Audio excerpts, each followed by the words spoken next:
भगवान शंकर देवाधिदेव महादेव भगवान श्री कृष्ण से एकांत में विनय करके दर्शन की आकांक्षा की। जे भी पुकारा भगवान श्री कृष्ण प्रकट हो गए। भगवान शिव ने भगवान श्री कृष्ण से कहा, हे कृपा सिंधु श्री कृष्ण, आपका जो निर्गुण सर्वश्रेष्ठ निष्क्रिय शांत रूप ब्रह्म रूप है, मैंने अनुभव किया है, मैं अनुभव करता हूं उस रूप का। पर जो नित्य मनोहर मूर्तिधारी परमानंददायक समस्त आनंदों का आश्रय और ब्रह्म का भी आश्रय, जो समस्त आत्माओं का परमात्मा स्वरूप आपका नित्य मोहनकारी निष्कल रूप है, वो मैं देखना चाहता हूं अपनी दृष्टि से। अनुभव तो ब्रह्म तत्व वंदे बोधमयं नित्यम गुरुं शंकर रूपिणम्। देखो यहां कोई छोटा बड़ा नहीं, जब लीला में हम उतरेंगे तो हम ही में एक छोटा बनेगा, एक बड़ा बनेगा, एक पक्ष बनेगा, एक विपक्ष बनेगा, तभी लीला होती है। यहां कोई ऐसी भावना न करे कि भगवान शंकर छोटे हैं, श्री कृष्ण बड़े हैं, श्री कृष्ण छोटे हैं, शंकर जी बड़े। वो एक ही तत्व है, वो लीला कर रहा है। लेकिन लीला करते हुए भी जो महारसानंद स्वरूप है उसकी प्राप्ति के लिए भगवान से प्रार्थना कर रहे हैं श्री कृष्ण चंद्र से। भगवान श्री कृष्ण ने कहा, अच्छा तो मैं समझ गया तुम मेरे किस रूप का दर्शन करना चाहते हो। देखो त्रिकाल के भगवान शंकर की दृष्टि खुली तो दिखाई दिया सबसे पहला यमुना, क्योंकि कुंडलाकार वृंदावन को यमुना जी घेरे हुए। यमुना जी की कृपा के बिना कोई वृंदावन के वैभव में प्रवेश नहीं पा सकता, आंतरिक वैभव। यही राधिकापते पदार्थ भक्ति उत्तमा मवाप्य ध्रुवम भवेत् परत्र तत् प्रियानुगा। इसी जन्म में राधा वल्लभ लाल की उत्तम प्रेम लक्षण भक्ति और देह भाव छूट करके प्रियानुगा सहचरी भाव की प्राप्ति यमुना जी प्रदान करती है। यमुना जी को देखा आसपास परिश्वर्ण रूपी साक्षात श्री कृष्ण के श्रीअंग की कांति, एकदम नील मेघ की कांति सा निर्मल जल, सुंदर नील कमल, अरुण कमल, पीत कमल, श्वेत कमल खिले हुए भौरे मंडरा रहे हैं और अद्भुत कुंज निकुंजे झूम झूम करके फूली हुई शीतल मंद सुगंध वायु बह रही है। संपूर्ण देवेश्वरों के भी ईश्वर भगवान शंकर ने देखा देवाधिदेव कि समीप जो प्रभु खड़े हैं उनके रूप से भी अत्यंत महासौंदर्य में नौ किशोर रूप एक श्री कृष्ण सामने खड़े हैं, जिनसे कहा आपने उस निष्कल महान नित्य मनोहर मूर्तिधारी परम रसानंद स्वरूप का हम आपके साक्षात नेत्रों से दर्शन करना चाहते हैं। तो देखा देवेश्वरों के ईश्वर भगवान महादेव जी ने कि अत्यंत कमनीय किशोर अवस्था, बड़ा ही सुंदर रूप और अपनी प्रिया श्री राधा के कंधे पर और श्री किशोरी जो लालजू के कंधे पर गलबहियां दिए हुए, बड़ी सुंदर झांकी निकुंज भवन में लता मंदिर के नीचे वेदी पर खड़े हुए हैं। आसपास यमुना जी प्रवाहित हो रही, आसपास झूम झूम करके कुंज निकुंजे हैं और श्री किशोरी जो मुस्कुरा रहे लालजू की तरफ देखकर हंस रहे हैं। ऐसा स्वरूप सजल मेघ के समान श्याम वर्ण, अद्भुत लावण्य और तपाए हुए स्वर्ण कांति गौर वर्ण प्रियाजू का अद्भुत स्वरूप, अद्भुत सौंदर्य संपूर्ण वृंदावन गौर श्याम जूरी की अंग कांति से प्रकाशित हो रहा है। प्रभु निकुंजेश्वर हंस दिए और अमृत भरी वाणी से बोले, वत्स रुद्र, तुम्हारा मनोरथ जानकर आज मैंने तुमको ये अपना वृंदावन बिहारी रूप दिखाया है। ये बड़ा दुर्लभ रूप है, राधा बिहारी रूप। ये अलौकिक रूप केवल तुम अभी अभी देख सकते हो। ये निर्मल प्रेम का पुंज है, सत चित आनंद समाया हुआ है मेरे इस रूप में। उपनिषदों के समूह जो निराकार निर्गुण व्यापक निष्क्रिय परात्पर ब्रह्म, वो मेरी ही प्रतिष्ठा है। मेरे दिव्य गुणों का अंत नहीं है, उन गुणों को कोई सिद्ध नहीं कर सकता, इसलिए वेदांत शास्त्र मुझे निर्गुण कहते हैं। हे महादेव, मेरा ये रूप आप भी अपने नेत्रों से नहीं देख सकते थे, मैंने देखने की सामर्थ्य दी, प्रेम नेत्र। जबकि महादेव जी ऊपर कह रहे हैं कि आपका जो निर्गुण निराकार ब्रह्म स्वरूप है उसका अनुभव, उसको तो अनुभव क्या है। संपूर्ण वेद मेरे निराकार रूप का वर्णन करते हैं। मैं अपने चैतन्य अंश से ही अवतार लेता हूं, मैं अपने सूक्ष्म स्वरूप से सबके हृदयों में विराजमान हूं। इसलिए मेरे ब्रह्म स्वरूप को जानना तो सहज हो सकता है, लेकिन मेरे इस प्रेम रूप को प्राप्त करना बिहारी बिहारी के रूप में, यह प्रपंच के कर्ता ब्रह्मा को भी बोध नहीं है। समझो, कैसे समझ पाओगे जब तक रसिकों का संग नहीं होगा, वृंदावन बिहारी बिहारी जो के प्रेम में डूबे हुए महापुरुषों का संग नहीं होगा, तो बाहरी बातों में तुम श्री जी और लालजू को नहीं जान सकते। मुझे शास्त्र वेद निष्क्रिय कहते हैं। हे शिव, तुम मेरे ही अंश से प्रकट हुए हो, मेरे ही स्वरूप हो। माया के गुणों के द्वारा इस सृष्टि की संहार सेवा तुम्हें प्रदान की है, कैसे काट सकते हो। भगवान के स्वरूप का जो वर्णन स्वयं भगवान कर रहे हैं, तुम्हारी मंद बुद्धि से थोड़ी उसका निर्णय होगा। हे शिव, तुम मेरे ही अंश से प्रकट हुए हो। इस माया में गुणों के द्वारा रचित संसार सृष्टि का संहार की सेवा मैंने तुम्हें दी है। मैं स्वयं निष्क्रिय हूं, मेरे ही अंश से ब्रह्मा जी का प्रादुर्भाव हुआ, सृष्टि रचते हैं। मेरे अंश से नारायण का प्रादुर्भाव हुआ, पालन करते हैं। और ये दूरी सृष्टि आदि वार्ता, सृष्टि की वार्ता से दूर महाप्रेम रस विलास, कबहू का निर्मित तरल हिंडोला, जुगलत फूलत करत कलोला, कबहू का नौदल सेज रचावे, सी हरिवंश सुरत रति गावे, सुरत अंत छवि बरन जाई, छिन छिन सी हरिवंश जुगाई, आज सभारत नाहिन हुई। यहां का रस देवादिदेव महादेव, मैं सदैव प्रेम विभोर विकल रहता हूं। प्रेम के सिवा यहां कुछ नहीं है। प्रेम में लताएं, प्रेम में वृंदावन, प्रेम में सहचरी, और हम स्वयं दोनों प्रेम के खिलौना, दो खेलत है प्रेम खेल, हम प्रेम विकल रहते हैं। ना मुझे अपने का भान रहता है और न पड़ेगा। मात्र एक मेरी आराधिका प्रिया श्री राधा, यही मेरा चिंतन है, यही मेरे प्राण है, यही मेरा जीवन, ये मेरी संजीवनी मूलियां है। वेद इन्हें परा तत्व कहते हैं, ये परा देवता है। मैं इनके प्रेम के वशीभूत होकर एक पल के लिए भी कभी इनको नहीं छोड़ता। इनके पार्श्व में जो तुम अगल बगल लाखों सखियां देख रहे हो, ये सब की सब प्रेम स्वरूपा नित्य सच्चिदानंदमयी। ये जो मेरा विग्रह तुम देख रहे हो, ऐसा अवतार विग्रह नहीं होता जैसा नवनिवृत्ति कुंज में, क्योंकि तो पास ही खड़े महादेव जी के है। ऐसे ही ये जब सब भूमंडल पर अवतार लेती, प्रिया जो इनकी सखियां जिन्हें वो भी कहा गया, वो स्वरूप जो निकुंज में है अंश मात्र से अवतार लेती। ये सब सच्चिदानंद रसमय विग्रह स्वरूपा है। ये जो तुम देख रहे हो इसका नाम वृंदावन है। ये आनंद कंद की वर्षा करने वाला वृंदावन है।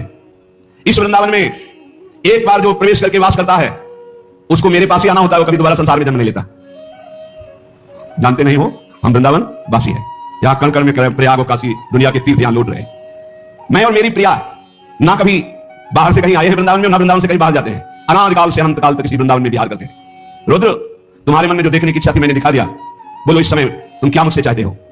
तब महादेव जी कह रहे, मैंने कहा प्रभु ये अद्भुत प्रेम स्वरूप देखकर मैं विकल हो रहा हूं, पर इसे कोई अगर दर्शन पाना चाहे तो उपाय क्या है? अगर कोई इस रूप के दर्शन पाना चाहे तो उपाय क्या है? भगवान श्री कृष्ण ने कहा, देवादिदेव महादेव आपका स्वभाव ही है जगत पर करुणा करना। बहुत अच्छा प्रश्न पूछा है, किंतु यह विषय अत्यंत रहस्य का है, इसका कोई बिरला ही अधिकारी होता है, इसलिए यत्नपूर्वक गुप्त रखना चाहिए। देवेश्वर उपाय मेरे इस वृंदावन बिहारी और बिहारिणी रूप के दर्शन का। पहली बार किसी रसिक महापुरुष के संग से समस्त अन्य साधनों का और आश्रयों का भरोसा त्याग दे और एकमात्र मेरी प्रिया की शरण में हो जाए, राधा किशोरी की या किसी सखी की शरण में हो जाए और उनके द्वारा बताई हुई उपासना करे तो हम दोनों को प्राप्त कर सकता है। या हम दोनों की शरण में हो जाए तो हम उसकी व्यवस्था कर देंगे, रसिक महापुरुष से मिला देंगे, अपनी सहचरी के सानिध्य में उसे पहुंचा देंगे। पर यह जरूर है कि मेरी प्रिया राधा का अनन्य भाव से उपासना किए बिना वो मेरा साक्षात्कार नहीं कर सकता, बिहारी जी करूं। इसलिए सर्वथा प्रयत्न करके मेरी प्रिया श्री राधा की शरण ग्रहण करनी चाहिए। रुद्र तुम मेरी प्रिया के प्रिय भक्त हो, इसीलिए तुमको यह साक्षात्कार हुआ। राधा कृपा कटाक्ष भगवान शिव ने गायन किया, अष्टयाम सेवा भगवान शिव ने विस्तार की, राधा वल्लभ लाल भगवान शंकर के हृदय से प्रकट हुए। ये अत्यंत गोपनीय रहस्य है महादेव, मैंने तुम्हें बता दिया, इसे छुपा के रखना, अपने किसी प्रियजन को देना, प्रियजन को देना। नरसिंह मेहता जी के ऊपर भगवान शिव कृपाल हुए सीधे रास, प्रेमानंद के ऊपर भगवान विश्वनाथ प्रसन्न हुए कृपाल हुए तो सीधे नवनिवृत्त निकुंज की रास विलास उपासना में, राधा बाबा के ऊपर प्रसन्न सीधे राधा राधा राधा। जब और एक गुप्त मत सबै कहूं कर जोर, शंकर भजन बिना नर भगति न पावे मोरी। पार्वती जी ने पूछा भगवान शंकर से कि श्री कृष्ण की अंगों की शोभा ऐसी है कि प्रतिपल मेरे चित्त को चुरा ले रही है, इतना आकर्षण। केचित वदन्ति तस्यांशं ब्रह्म चिद्रूपमद्वयम् तद्दशांशं महाविष्णुं प्रवदन्ति मनीषिणः योगीन्द्रैः सनकाद्यैश्च तदैव हृदि चिन्तयेत् तिर्यग्रीवदितानन्त कोटि कंदर्प सुन्दरम् सापांगेक्षण सस्मेर कोटि मन्मथ सुन्दरम् कुंचिताधर विन्यस्त वंशी मंजुल कलशवनै जगत्रयं मोहयन्तं मग्नं प्रेम सुधारणवे। भगवान शंकर ने कहा, प्रिया प्रिय पार्वती, ये जो चिद्रूप अद्वितीय ब्रह्म है ये श्री कृष्ण के अंश से ही है। जो महाविष्णु है ये लिखा हुआ है, पढ़ना हो तो पढ़ लेना पद्म पुराण पाताल खंड में। ये कहने लगते हैं कि ये तो राधा उपासक, ये और किसी को मानते ही नहीं है। नहीं मानते हैं, जानते हैं, पहचानते हैं, पर जहां से जो वर्णन हो रहा है, सर्वधारा प्रकट हो रही भगवान व्यास देव जी के साथ जितने अवतार हैं उनके सबके अवतारी परम पुरुषोत्तम परब्रह्म परमात्मा भगवान श्री कृष्ण है। भगवान श्री कृष्ण की आत्मा श्री लाडली है। आप समझो जो लिखा है उसमें भी छाती का अनुभव आपका क्या है? आपने क्या उसमें डूबकर प्राप्त किया है? हम राधा किशोरी की पढ़ी केवल बातें नहीं कह रहे, हनुमान जी तो है नहीं। ऐसे छाती चीरा तुम्हें दिखा दिया कि श्यामा श्याम मांस से निकलेगा, कुछ नहीं दिखाई देगा, क्योंकि तुम्हारा मांस देखने वाले नेत्र है। अगर श्यामा श्याम देखने की कृपा कर दें आपके ऊपर कि आप देख लो तो बिना चीरे देख लोगे, पक्का समझ। क्रोध और आवेश में अंतर होता है, ध्यान रखना। क्रोध होता है जब अपनी इच्छा के प्रतिकूल कोई बात होती है, और आवेश होता है जब धर्म और इष्ट के प्रतिकूल। जैसे भगवान शंकराचार्य जी के पास एक भैरव उपासक आया और उसने कहा कि आप तो ब्रह्म स्वरूप हैं, शरीर में राग आपका है नहीं। बोले बिल्कुल नहीं। बोले आपकी गर्दन उतार करके मैं भैरव सिद्धि के लिए जब कपाल स्वाहा बोलूंगा तो निश्चित हो जाऊंगा, हमारा काम बन जाएगा, आपको तो शरीर से कोई मतलब नहीं। बोले अभी उतार लो। वो तैयार हुआ, तुमका रुको, अभी सब सेवा प्राण शिष्य देख लेंगे तो तुम्हें मार डालेंगे। कल 4 बजे आना, मैं गंगा स्नान करके वृक्ष के नीचे पीपल के ध्यान दूंगा, गर्दन उतार ले जाना। ऐसा हुआ। जे भी वो नजदीक आने के लिए खड्ग लेकर उद्यत हुआ, उसी समय स्वामी नरसिंह आश्रम जी को आवेश हुआ भगवान नरसिंह का, और स्नान कर रहे थे गंगा जी में, ओंकार मारे छलांग मारकर पहुंचे और उठाकर पटक दिया, उसका बाली को फाड़ कर दिया। और फिर शांत सन्यासी, फिर शांत सन्यासी। पूछा गया ऐसा? मुझे कुछ पता नहीं। नरसिंह भगवान का आवेश एकदम तत्काल से, जो आवेश में वो क्रोध का नहीं होता, जब धर्म राष्ट्र इष्ट इसके लिए नहीं कि साधु होकर के क्रोध करते हो, साधु होकर इष्ट की निंदा सुने, साधु होकर धर्म के विरुद्ध आचरण, शास्त्र प्रतिपादन। शास्त्र का स्वरूप क्या है? श्रद्धा, विश्वास, धर्म, इनकी स्थापना करना, इनकी भावनाओं को पुष्ट करके भगवत अनुराग में डुबना, भगवत अनुराग में वाणी को बहुत ही संभाल करके यहां समझना। इसलिए बोले भगवान शिव कह रहे हैं, केचित वदन्ति तस्यांशं ब्रह्म चिद्रूपमद्वयम्। उपनिषद में जिस ब्रह्म तत्व का वर्णन है वो इन बिहारी के एक अंश से है। तद्दशांशं महाविष्णुं प्रवदन्ति मनीषिणः। मनीषी लोग जो शास्त्र के ज्ञाताजन हैं वो कहते हैं कि वृंदावन बिहारी श्री लालजू के 10 अंश से महाविष्णु का अवतार हुआ। तद्दशांशं महाविष्णुं प्रवदन्ति मनीषिणः, ये पद्म पुराण पाताल खंड। और सरकारी योगीश्वर अपने हृदय में जिन भगवान श्री हरि का चिंतन करते हैं वो भी, ये जो गर्दन टेढ़ी किए हुए अधरों पर बंशी विराजमान किए हुए ललित त्रिभंगी अनंत कामदेवों को विमूर्छित करने की सामर्थ्य रखने वाले वृंदावन बिहारी जी, जो तिरछी चितवन से मंद मुस्कान के द्वारा करोड़ों कामदेवों की सुंदरता को ह्रास उपहास लघु कर रहे हैं। ये जो अपने अधरों में बंसी की ध्वनि कर रहे हैं, जो मुरली की ध्वनि से हमारे हृदय को प्रेमानंद में डुबो रहे हैं, त्रिभुवन को विमोहित कर रहे हैं, इनकी महिमा अगाध और अपार है। हे पार्वती जी, ऐसा भगवान शंकर। हे देवी, जिनके नखचंद्र किरणों की महिमा का वेद अंत नहीं पा सकते हैं, तो वेद प्रतिपादित धर्म में चलने वाले ब्रह्म ऋषि कैसे पा सकते हैं? उन्हीं भगवान श्री कृष्ण के संबंध में कुछ और बता रहा हूं, तुम सुनो और सुनकर मुदित आनंदित हो। ये त्रिगुण माया से रचा हुआ अनंत ब्रह्मांड है, उन्हीं श्री कृष्ण के द्वारा, उन्हीं श्री कृष्ण के द्वारा ब्रह्मा विष्णु और मैं महेश्वर प्रकट हुआ। जितने भी देवता दैवी शक्तियां सब उनके करोड़ों में अंश से उत्पन्न है।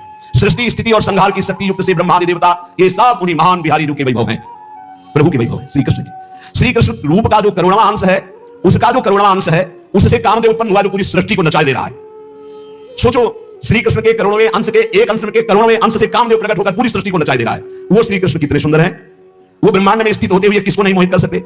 ऐसे श्री कृष्ण के श्री विग्रह की शोभामयी जो कांति है उसके करोड़वें अंश से यह चंद्रमा और सूर्य का प्रकाश होता है। ऐसे तो तेजो में है वो, ऐसे सुंदर है कि करोड़वें अंश के एक अंश से करोड़वें अंश में कामदेव का प्रादुर्भाव हुआ।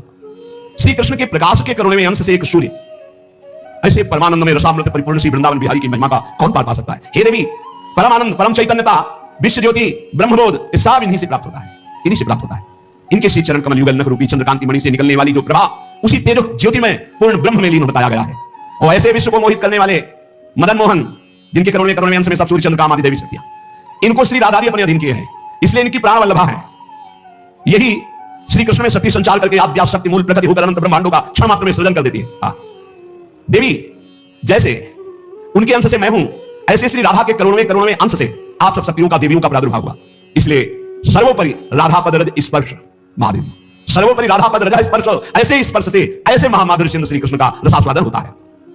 भगवत स्वरूपा श्री राधा जी की महिमा, उनके स्वरूप को कौन वर्णन कर सकता है जब वेद ही श्री कृष्ण के लिए नेति नेति वर्णन करते हैं। ऊर्ध्वरेता परम बाल ब्रह्मचारी शरकाद ऋषियों ने भगवान ब्रह्मा जी की ब्रह्म सभा में पूजा करके कहा, हे देव, मेरे हृदय में परम देवता की जानने की इच्छा है, पर देवता